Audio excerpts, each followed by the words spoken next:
마가복음 14장 43절에서 52절 말씀. 예수께서 말씀하실 때 곧 12 중에 하나인 유다가 왔는데 대제사장들과 서기관들과 장로들에게서 파송된 무리가 검과 뭉치를 가지고 그와 함께 하였더라. 예수를 파는 자가 이미 그들과 군호를 짜 이르되 내가 입 맞추는 자가 그이니 그를 잡아 단단히 끌어가라 하였는지라. 이에 와서 곧 예수께 나와 랍비여 하고 입을 맞추니 그들이 예수께 손을 대어 잡거늘 곁에 서 있는 자 중에 한 사람이 칼을 빼어 대제사장의 종을 쳐 그 귀를 떨어뜨리니라. 예수께서 무리에게 말씀하여 이르시되 너희가 강도를 잡는 것 같이 검과 뭉치를 가지고 나를 잡으러 나왔느냐. 내가 날마다 너희와 함께 성전에 있으면서 가르쳤으되 너희가 나를 잡지 아니하였도다. 그러나 이는 성경을 이루려 함이니라 하시더라. 제자들이 다 예수를 버리고 도망하니라. 한 청년이 벗은 몸에 배 혼이불을 두르고 예수를 따라가다가 무리에게 잡히매 배 혼이불을 버리고 벗은 몸으로 도망하니라. 아멘. 안녕하세요. 승리한산 가족 여러분, 그리고 강성성경연구원 여러분, 오늘은 마가복음 14장 43절에서 52절 말씀을 성경의 예언을 따라 십자가로 향하신 예수님이란 제목으로 함께 나누는 시간을 갖도록 하겠습니다. 오늘 본 말씀은 예수님께서 감난산에서 기도를 마치시고 이제 가룟 유다가 사람들이 이끌고 와서 잡아가는 모습으로 우리에게 묘사되고 있습니다. 그리고 잘 알려져 있는 말씀이죠. 하지만 오늘 본문 말씀은 분명하게 우리에게 가르쳐주는 것이 무엇이냐면 이 모든 것은 성경을 이루려 하시기 위한 하나님의 계획이었고 예수님이 그 계획에 순종하신 것이지 인간들에 의해서 된 것이 아니라는 것을 우리가 분명히 알아야 됩니다. 이 본문 말씀을 위해서 우리가 요한복음 말씀과 마태복음, 누가복음 말씀을 함께 조금씩 살펴보도록 하겠습니다. 자, 43절입니다. 예수께서 말씀하실 때, 즉 어제 우리가 마지막 말씀을 마무리하면서 이제 나를 잡으러 오는 자가 있도다 하면서 우리가 마자로 나가는 것을 볼 수 있었어요. 예수님께서 마자로 나가셔서 그 길을 그가 주도적으로 직접 나아가고 있는 것을 보여주고 있습니다. 이 말씀을 하실 때 곧 12 중에 하나인 유다가 왔는데, 바로 예수님을 판 이 유다가 왔는데 누구랑 같이 왔냐면 대제사장들과 서기관들과 장로들에게서 파송된 무리들이 왔어요. 자, 이들이 무엇을 가지고 왔냐면 검과 뭉치를 가지고 왔어요. 검과 뭉치를 가지고 왔다는 것은 무슨 뜻이에요? 바로 그들에게 있어서는 죄인을 잡으러 오고 폭력적인 사태를 준비하고 왔다는 거예요. 자, 우리가 이 말씀을 볼 때 요한복음 말씀과 누가복음 말씀을 같이 살펴보면 요한복음 18장 12절, 3절과 12절에는 이들이 올 때 그냥 이들만 온 것이 아니라 군대가 온 것으로 나오고 이때 누가 있다고 얘기하냐면 천부장이 있었다고 얘기합니다. 즉, 이 일을 군대의 작전으로 시행해서 정말 백부장도 아닌 천부장이 그래도 계급이 있는 사람이 와서 이 일을 시행했던 것을 볼 수 있었어요. 그리고 대제사장들과 서기관들과 장로들, 즉 유대 지도자들에게 파송받은 사람들이 왔었고, 또 누가복음 50장에서 보면은 종들이 나타난 걸 볼 수 있어요. 즉 예수님을 잡으러 오는데 어떤 사람들이 잡으러 왔냐면 제자들의 대표로, 사랑하는 사람들의 대표로 유다가 왔고, 하나님을 믿고 섬겨야 되는 사람들의 대표로 대제사장들과 서기관들과 장로들로부터 파송받은 사람이 왔고, 그리고 비천한 자들의 대표로 종이 왔고, 또 이방세계 외부인들의 대표로 군대와 천부장이 왔어요. 그리고 이 서기관들과 장로들에게 파송된 사람들은 검과 뭉치를 가지고 있던 것으로 성전을 지키는 사람들로 왔다는 것이 또 요한복음의 22장 50절 52절에 기록되어 있는데, 이것은 폭력적인 자들이 왔다는 거예요. 우리가 예수님이 고난 주간에 계속 살펴봤던 것처럼 이 평상시에는 섞일 수 없었던 바리새인과 헤롯당과 사두개인들이 연합하여서 예수님을 잡으러 왔던 것처럼 오늘 이 자리에는 그의 사랑하는 제자 중에 한 명인 유다와 이방 민족의 대표인 군대가 같이 옴으로써 온 인류가 예수님을 잡아 죽이려는 모습을 우리에게 상징적으로 보여주는 것을 볼 수 있습니다. 예수님이 가시는 길은 바로 이런 길입니다. 자, 44절을 보면 예수를 파는 자가 이미 그들과 군호를 짰다는 거예요. 즉 포위 작전을 했던 거예요. 말 그대로 군대 작전을 했던 거예요. 어떤 취급하는 거예요? 폭도 취급을 하는 거예요. 죄인 취급을 하는 거예요. 이런 상황으로 왔어요. 그렇게 오는데 어떤 것을 사인으로 마치냐면 내가 입맞춤하는 자가 그이니 라고 얘기합니다. 자, 우리가 다른 말씀하고 비교를 해보면은 우리가 요한복음 말씀은 본문 다지기에서 좀 더 우리가 깊이 있게 들어가는 부분을 다시 보면서 보게 될 텐데 왜 입맞추는 자를 사인으로 봐요? 밤이고 아무것도 보이지 않아요. 그리고 평상시에 예수님의 얼굴을 자주 보고 명확하게 구분해서 얘기할 수 있는 사람이 지금 가룟 유다밖에 없는 거예요. 그래서 혹여라도 잘못돼서 다른 사람을 잡아갈까봐 입맞추는 것을 사인으로 해서 내가 입맞춤으로써 그가 예수임을 확증시켜 줄 테니까 그를 단단히 잡아 끌고 가라고 얘기하는 것입니다. 즉 사랑의 표현, 존경의 표현으로 예수님을 잡아가는 신호를 삼은 거예요. 이것은 유다의 정말 위선된 모습, 죄악된 모습을 보고 있을 수 있습니다. 그러면서 45절에서 어떻게 합니까? 이에 와서 곧 예수께 나와 랍비여 하고 입을 맞추니 선생이여 하면서 잡아가는 거예요. 잡아가는 것입니다. 자, 이 부분은 우리가 요한복음 말씀에 굉장히 중요한 부분이 나오니까 우리가 본문 다지기에서 살펴보도록 하고 계속해서 봅시다. 46절 그들이 예수께 손을 대어 잡거늘 이라고 얘기합니다. 즉 예수님이 실제로 잡히신다 그러고 잡히는 이 역사가 일어나요. 근데 우리가 이미 잘 알다시피 곁에 있던 자 중 한 사람, 즉 베드로가 칼을 빼어 대제사장의 종을 쳐 그 귀를 떨어뜨리니 말고의 귀를 쳐 떨어뜨리죠. 그래서 예수님을 위해서 죽겠습니다 라고 했을 때 예수님이 잡혀가는 것을 내버려 둘 수 없었어요. 예수님이 꺾이는 것을 내버려 둘 수 없었어요. 엄밀히 말하면 예수님이 꺾이는 것이 아니었죠. 무엇이 꺾이는 거였어요? 자기의 뜻이 꺾이는 거였어요. 그는 할 수 있는 대로 대항했어요. 하지만 예수님께서는 이 부분에 대해서 어떻게 얘기하십니까? 우리가 평행 말씀을 살펴보면은 하늘에 군대를 보내어 이 일을 처리할 줄 모르느냐고 얘기하면서 그러나 너희들이 중요한 것은 무엇이냐면 49절 말씀을 먼저 보도록 하겠습니다. 내가 날마다 너희와 함께 성전에 있으면서 가르쳤을 때 너희가 나를 잡지 아니하였도다. 그러면서 베드로에게도 뭐라고 얘기했냐면 그러나 이는 성경을 이루려 함이니라 하시더라 하면서 네가 이렇게 하면은 내가 그렇게 하면은 성경 말씀을 이루는 길이 아니라 그러는 거예요. 즉 우리가 누구의 길을 가야 된다는 거예요? 하나님의 길을 가야 된다는 거예요. 하나님의 길을 가기 위해서 예수님은 이 모든 것을 참으시는 거예요. 다 수용하시는 거예요. 그래서 이 사람들에게도 얘기합니다. 48절부터 예수께서 무리에게 말씀하여 이르시되 이 사람들의 행동이 왜 불법적인지, 왜 불법일까? 분명히 얘기합니다. 예수님께서 죄가 있으면 예수님은 뭐 하는 사람이었어요? 만약에 예수님에게 죄가 있었으면 이들이 군호를 짜서 이렇게 왔다는 것은 예수님은 뭐 하는 사람으로 봤던 거예요. 도망자로 봤던 거예요. 우리가 탈취자가 있었을 때 어떻게 해요? 이 쭉 라인을 형성해서 산을 포위하든지 그 지역을 포위하면서 점점 그 사람들을 가두는 쪽으로 가잖아요. 이들이 군호를 짰다는 건 바로 도망자들을 잡기 위해서 이곳으로 온 거예요. 감난산을 도망자의 피신처로 알고 이곳으로 군호를 짜서 왔다는 거예요. 근데 왜 이것이 이들이 잘못됨을, 일부들이 불법을 행함을 보여줄 수 있냐면 예수님이 평상시에 도망 다니시는 분이었냐는 거예요. 그렇지 않다는 거죠. 48절 보면 예수께서 무리에게 말씀하실 때 너희가 강도를 잡는 것처럼, 강도가 나쁜 짓을 하고 도망가서 그것을 잡는 것처럼 검과 뭉치를 가지고 예수님을 잡으러 나왔느냐, 군호를 짜고 잡으러 나왔느냐 그래요. 왜 그렇게 얘기하냐면 내가 날마다, 언제? 날마다 너희와 함께 어디에서? 성전에 있으면서 가르쳤으되 너희가 나를 잡지 아니하였더나. 내가 만약에 죄가 있었더라면, 내가 강도 같은 사람이었다면, 너희들에게 뭔가 책 잡힐 것이 있었더라면 너희들이 이렇게 밤에 야간에 어떤 군사작전을 급하게 하는 것처럼 오는 것이 아니라 내가 성전에 있었을 때 잡았어야지.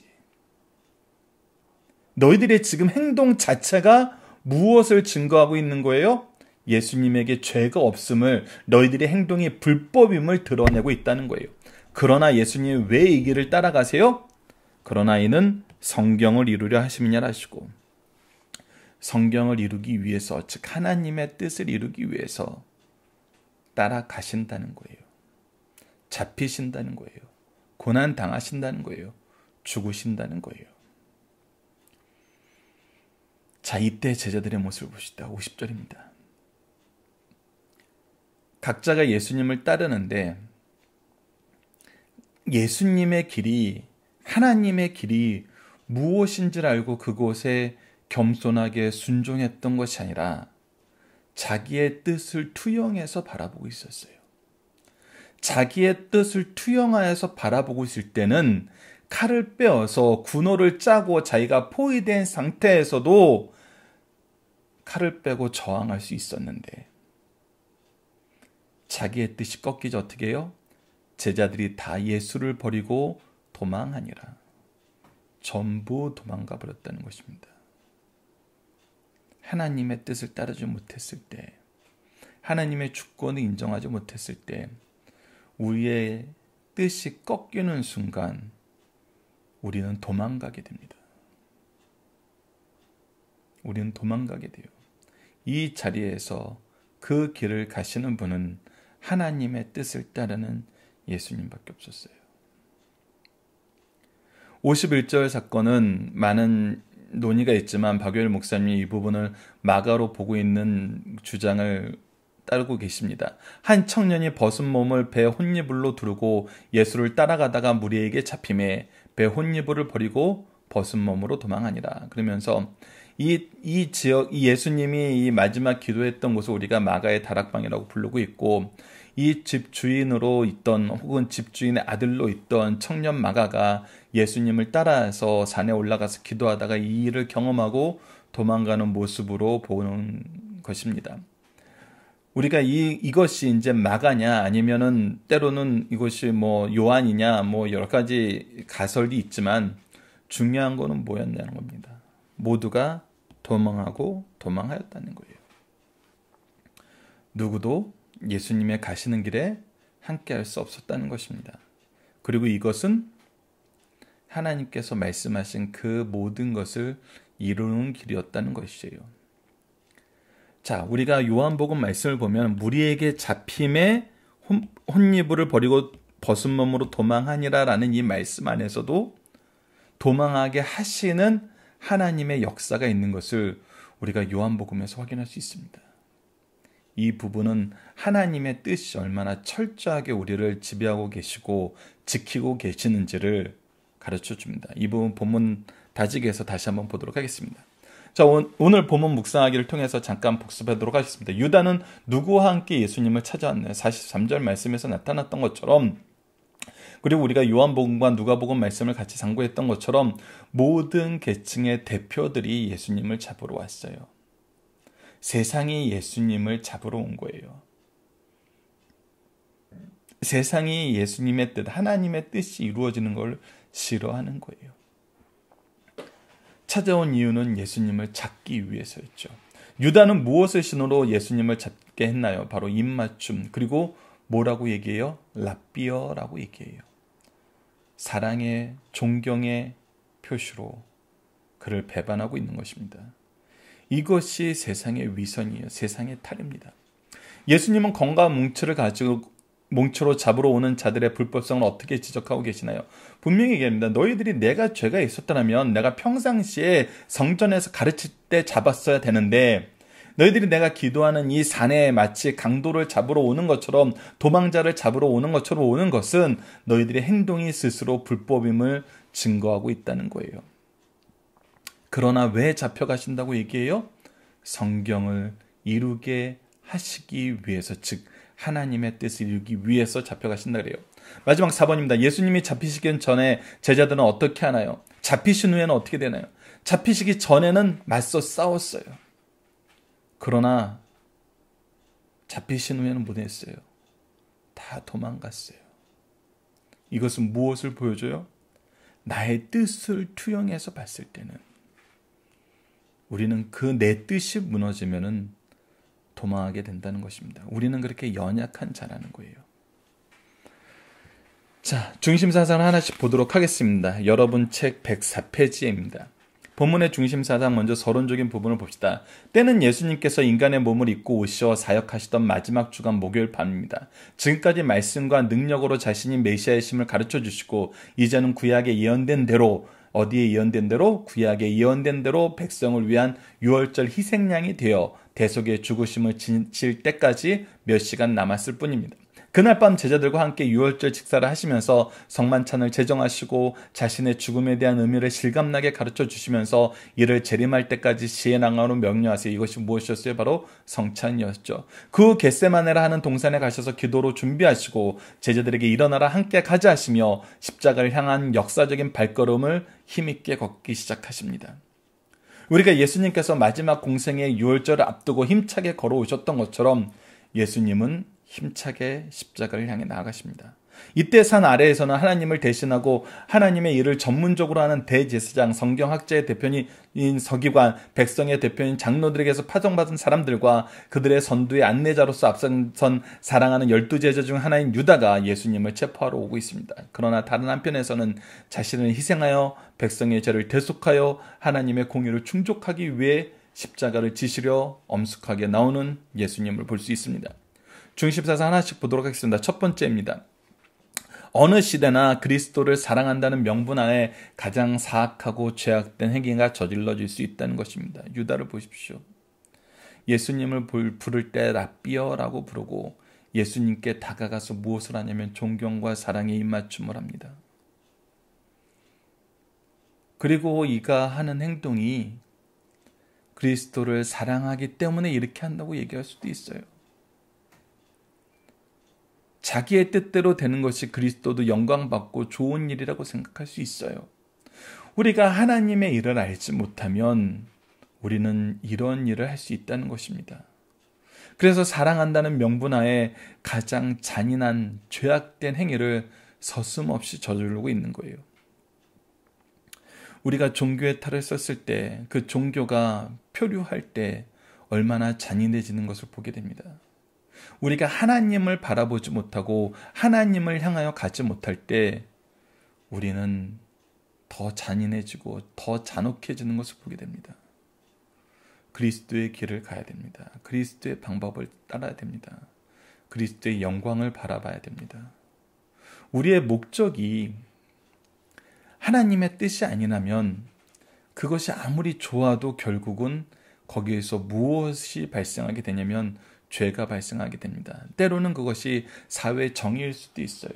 때로는 그것이 나의 뜻이 이루어지는 것을 원하는 것일 수도 있어요. 때로는 그것이 이타적으로 누군가를 구해주기 위한 것일 수도 있어요. 그러나 그것이 우리는 항상 살펴봐야 됩니다. 하나님의 뜻과 일치하는지. 하나님의 뜻과 일치하는지. 그렇지 않으면 우리가 이번처럼 될 수 있다는 겁니다. 그리스도를 위해 싸우는 것보다 인내하기가 더 어렵고 그리스도를 위해 선한 일을 하는 것보다 자제하는 것이 더 힘들다는 것입니다. 베드로를 보십시오. 인내해야 될 때 칼을 뽑았습니다. 하지만 그가 그리스도를 위해 싸운다고 칼을 뽑았지만 결국 어떻게 됐어요? 도망갔어요. 우리가 선한 일을 해야 된다고 얘기하지만 그것을 못하게 했을 때는 어떻게 해요? 오히려 더 상처받아요. 더 미워하게 돼요. 왜 나한테 그런 일 못하게 하냐 그래요. 우리가 교회 안에서 사회에서도 자주 보게 되는 거예요. 왜 그런지는 우리가 하나님께 여쭤봐야 된다는 것입니다. 말씀을 통해서 우리의 행동과 방법이, 목적이 하나님의 뜻과 일치하는지를 봐야 돼요. 그러나 이것을 어떻게 알아낼 수 있어요? 라고 얘기하시는 분들 되게 많아요. 우리가 모든 상황에 어느 것이 하나님의 뜻인지 어떻게 알 수 있습니까? 그 뜻을 아는 것은 너무 힘듭니다. 라고 얘기하는 경우가 있어요. 그러나 여러분 힘들지 않아요. 성경 말씀을 보면은 하나님의 명령, 예수님의 명령은 무슨 명령이었어요? 복음의 명령이었어요. 땅끝까지 이르러 아버지와 아들과 성령의 이름으로 세례를 베풀고 내가 너희에게 분부한 모든 것을 가르쳐 지키게 하라. 즉 예수 그리스도를, 구속의 역사를 가르쳐 지키는 거예요. 즉 우리가 하나님의 복음으로 사는 것입니다. 복음을 전하는 것으로 사는 거예요. 영혼을 위해 사는 거예요. 이거 헷갈린 것이 아닙니다. 분명한 것입니다. 이것보다 더 중요한 게 있을 수 없습니다. 이것보다 더 확실한 게 있을 수 없습니다. 우리가 다른 것을 생각하면은 헷갈려요. 명확하지 않아요. 하지만 이것을 생각하면 명확해집니다. 마지막 세 번째입니다. 사탄의 세력이 아무리 크고 조직적이라 할지라도 그들의 힘과 권세의 기간은 제한되어 있다는 것입니다. 예수님께서도 누가복음 22장 53절에 얘기합니다. 이제 너희 때요 어둠의 권세로다 하시더라 라고 하면서 그들이 잠깐 힘을 얻음을 허락하십니다. 우리가 요한계시록에서도 잠깐 우리가 확인했던 것이 바로 이거 있잖아요. 그들에게 잠깐 이 세상의 권세를 휘두르게 하십니다. 하지만 그것이 영역에서 한정되어 있고 시간에서 한정되어 있어요. 즉 하나님의 주권 안에서 조절되고 있어요. 그렇기 때문에 이 제한된 것을 우리가 두려워할 필요가 없어요. 제한된 것 때문에 시험 들 필요가 없어요. 우리는 반드시 승리하게 됩니다. 자, 우리가 이제 본문 다지기에서 아까 얘기했던 것 좀 더 깊이 있게 말씀 보는 걸 봅시다. 특히 요한복음 말씀에 이것이 잘 드러납니다. 1번 문제는 예수님을 체포하기 위해 온 무리들이 어떤 특성을 가지고 있는가에 대해서는 우리가 앞에서 요한복음과 누가복음 말씀을 들어서 온 계층의 사람들이 예수님을 적대하고 있음을 보게 돼요. 온 세상이 예수님을 죽이고 싶어하는 것을 확인할 수 있었어요. 그런데 우리가 중요한 건 2번과 3번입니다. 자, 예수님을 확인한 자들에게 예수님이 내놓으라 하실 때 일어난 일은 무엇입니까? 자, 요한복음에서는 말씀의 순서가 좀 달라요. 어떻게 다르냐면 예수님께서 먼저 너희들이 누구를 찾았냐 했을 때 나사렛 예수라라고 했을 때 예수님이 내놓으라 하신 말씀이 가룟 유다가 입맞춤했던 것보다 먼저인 것으로 나타난 것을 볼 수 있어요. 그때 어떻게 일어나냐면 바로 18장 6절 요한복음 18장 6절에 이런 일이 발생합니다. 예수께서 그들에게 내가 그니라 하실 때 그들이 물러가서 땅에 엎드려지는지라. 즉 예수님을 잡으려고 군호를 짜고 올라오던 사람들이 예수님께서 내놓으라 하실 때 어떻게 돼요? 예수님의 신성에 무릎 꿇게 됩니다. 예수님의 권위에 무릎 꿇게 되어버렸어요. 그리고 나서 예수님께서 허락하셨을 때 잡아갑니다. 그러면서 무엇을 얘기하시냐면 신적 권위를 왜 내보셨는지를 우리가 봐야 돼요. 그것이 바로 3번입니다. 예수님께서 왜 이런 신적 권위를 내보이셨냐면 바로 요한복음 18장 7절에서 9절 말씀의 내용을 말씀하시기 위한 거였어요. 예수께서 대답하시되 너희가 내게 그러니라 하였으니 나를 찾거든 이 사람들이 가는 것을 용납하라 하시니 왜? 제자들은 이제 나 주라는 거예요. 제자들까지 잡아가지 말라는 거예요. 근데 예수님께서 이렇게 말씀하신 이유는 이는 아버지께서 내게 주신 자 중 하나도 잃지 아니하였사옵나이다 하신 말씀을 응하게 하려 함이더라. 즉 하나님의 뜻을 이루게 하시기 위해서 하나님의 약속을 이루게 하시기 위해서 이 말씀을 하셨다는 거예요. 끝까지 하나님의 뜻, 우리를 향한 구원의 역사가 예수님께는 가장 중요한 것이었고 절대적인 거였다는 것입니다. 그래서 우리가 앞에서 나눴던 것처럼 하나님의 뜻을 아는 거 어렵지 않아요. 우리가 복음의 사역을 하면 되는 것입니다. 복음의 사역을 예수님처럼 하면 된다는 거예요. 말씀을 이루게 하시기 위해서 하는 일처럼 하면 된다는 거예요. 이 말씀이 어디 나왔냐면 요한복음 17장 12절 다락방 강화에서 제자들에게 선언해 준 말씀입니다. 요한복음 17장 12절에 보면 내가 그들과 함께 있을 때 내게 주신 아버지의 이름으로 그들을 보존하고 지켰나이다. 그중 하나도 멸망하지 않고 다만 멸망의 자식뿐이 오니 이는 성경을 응하게 함이니이다 라고 얘기하고 있어요. 즉 예수님께서 하시는 모든 것은 성경을 이루게 하신 것고 성경은 무엇을 나타내냐면 하나님의 뜻을 나타내고 하나님의 뜻은 무엇이었냐면 바로 우리의 구원이었다는 것입니다. 그래서 우리가 아까 마가복음에서 마지막에 도망간 청년도 도망갈 수 있는 이유는 뭐예요? 바로 하나님의 뜻이 있었고 역사가 있었기 때문이라는 것입니다. 우리를 보존하고 지키시는 하나님의 일하심이 항상 우리와 함께하고 있다는 것입니다. 적용하기입니다. 우리가 믿음의 길을 지키기 위해 항상 주의하고 살펴야 하는 것은 무엇입니까? 우리가 가룟 유다와 같은 사건을 대하는 태도는 어때야 되나요? 자, 첫 번째, 우리가 믿음의 길을 지키기 위해서 항상 주의하고 살펴봐야 하는 것은 무엇입니까? 우리의 목적과 방법과 목표가 하나님의 뜻과 일치하냐는 거예요. 즉 예수 그리스도의 복음을 위한 길이라는 거예요. 우리가 항상 살펴봐야 되는 것은 우리가 가지고 있는 목적은 무엇이며 목표는 무엇이냐면 바로 예수님께서 우리에게 명령하신 대명령 요한복음 28장 19절로 20절 말씀이라는 거예요. 땅끝까지 이르러 복음을 전하고 아버지 아들과 성령의 이름으로 세례를 베풀고 우리에게 분부한 모든 것을 가르쳐 지키게 하는 그 일이라는 것입니다. 그래서 우리가 이 일을 위해서 지금 현재를 살고 있는가, 이 일을 위해서 우리가 현재 수고를 하고 있는가를 항상 살펴봐야 돼요. 그래서 우리가 어떤 것을 선택해야 됐을 때 항상 무엇을 기준으로 선택을 하냐면 그리스도의 복음을 기준으로 우리에게 맡겨진 영혼을 중심으로 결정을 해야 된다는 것입니다. 오직 그들에게 무엇이 이루어지기 위해서? 아버지의 뜻이 이루어지게 하기 위해서. 그래서 이것은 굉장히 중요한 기준이 됩니다. 우리가 무조건적으로 그들을 위하고 아끼는 것으로 끝나지 않는 이유는 뭐예요? 가르쳐 지키게 하거든요. 그들이 하고 싶은 대로 놔두는 것이 아니라 가르쳐 지키게 함으로써 하나님께로 가게 만드는 거예요. 그래서 다른 것입니다. 그래서 우리가 수고하게 되는 거예요. 우리가 연구해야 되는 거예요. 우리가 기도해야 되는 거예요. 성령의 인도하심을 의지해야 되는 거예요. 그리고 우리가 두 번째 더 중요한 거, 우리가 가룟 유다와 같은 사건을 대하는 태도는 어때야 되나요? 사도행전 1장 25절 이번 주 여러 번 언급한 것인데 바로 이렇게 얘기해야 되는 겁니다. 유다에 대해서 베드로 사도는 성도들에게 어떻게 얘기하냐면 봉사와 및 사도의 직분을 대신한 자를 보이시옵소서. 유다는 이 직무를 버리고 어디로 갔다고요? 제 곳으로 갔나이다. 제 곳은 나는 결정할 수 있다 없다 없다는 거예요. 나는 없다는 거예요. 그럼 누구만 한다? 하나님만 한다. 하나님이 가고자 하게 하신 곳으로 갔다는 거예요.